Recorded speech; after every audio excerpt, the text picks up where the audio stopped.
Hello everybody, welcome back to Screenstars. I'm here today to bring you my review for the 2023 horror film Summoning the Spirit. The film is co-written and directed by John Garcia and it stars Crystal Millie Valdez, Ernesto Reyes, Jesse Taya and Isabella Montoya.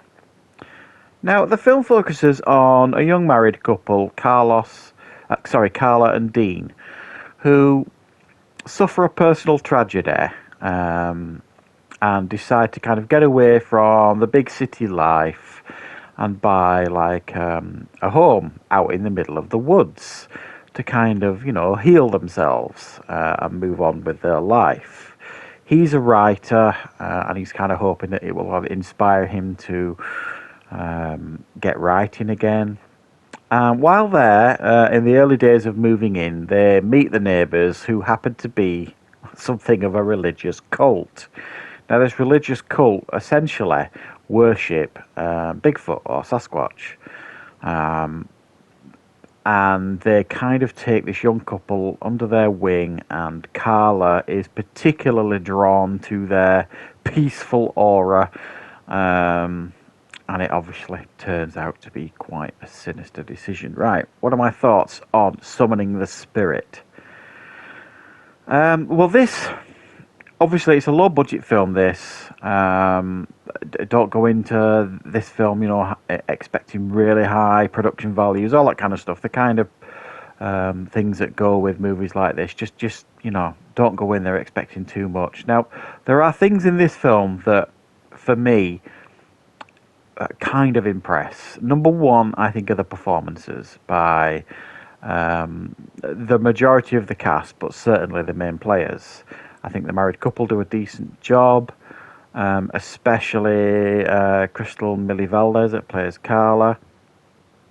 And I think the main players in the cult, the two main leaders, and there's a young lady kind of thing that takes Carla under her wing, all give strong performances. It has to be said, again, in a low budget film. Now, that's always welcome when you're watching a film, an indie film, a low budget indie film, because sometimes, or quite a lot of the time, that's not the case, and it can break immersion and make the film much more difficult to watch if the performances are not up to even an acceptable standard. Well, they're more than an acceptable standard here. They definitely try and hold your immersion. And the other thing that impressed me to some degree is the effects for the Sasquatch, or the suit, should I say. When it's filmed smartly and you see kind of close-ups of it and it wandering around the woods and so on and so forth, and especially at the end of the film where you see a much more sinister side of this creature, it looks pretty decent. There are a couple of wide shots of it in the woods and stuff that make it look exactly what it is, a man in a suit to me. So I thought those weren't the smartest decisions to film it, like these wide shots. I know they were trying to capture it wandering around in nature and all this kind of stuff, but I don't think it did the suit a great deal of justice, especially during the day. But again, I keep saying it, for a low-budget film, I thought the effects and the costume for the Sasquatch looked decent. And I've seen a lot of low-budget Bigfoot-type films where they look terrible.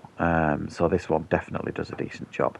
I think the main issue for me with this film is you've got two things going on. You've got like this weird hippie convene cult going off that are worshipping this Sasquatch for some reason, and nature, worshipping nature and this Bigfoot creature.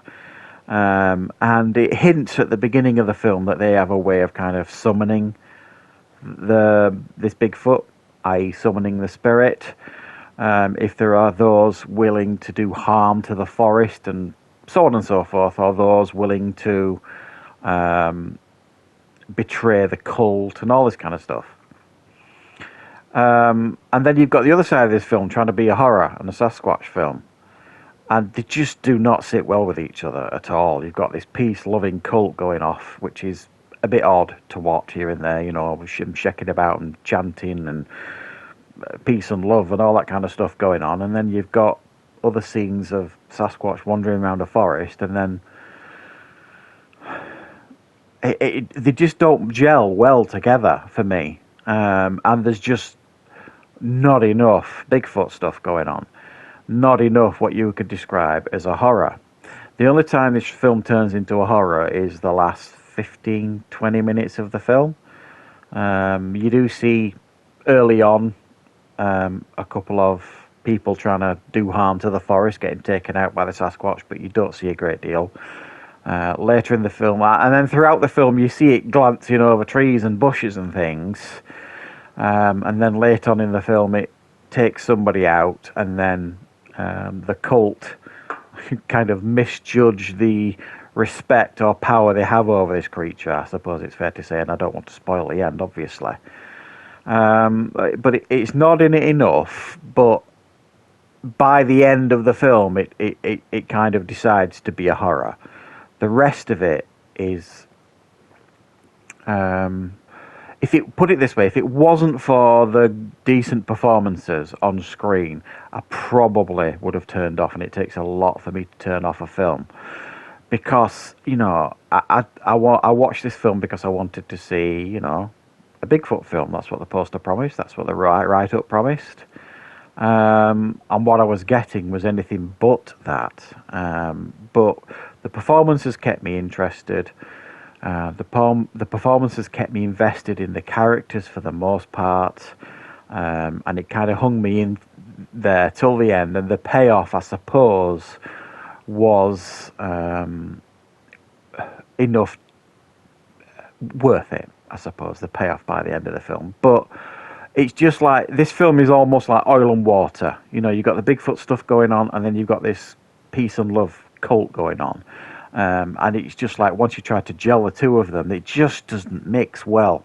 So I found it a very odd, and you could argue a very original approach to telling like a Bigfoot story. But unfortunately, huge parts of the film just didn't work for me. But if you're patient and, and you appreciate decent performances in low-budget films and you're patient, you will get something of a payoff by the end of the film. So thanks for watching, guys. I hope you enjoyed this review. I'll be back with more content on the channel very, very soon.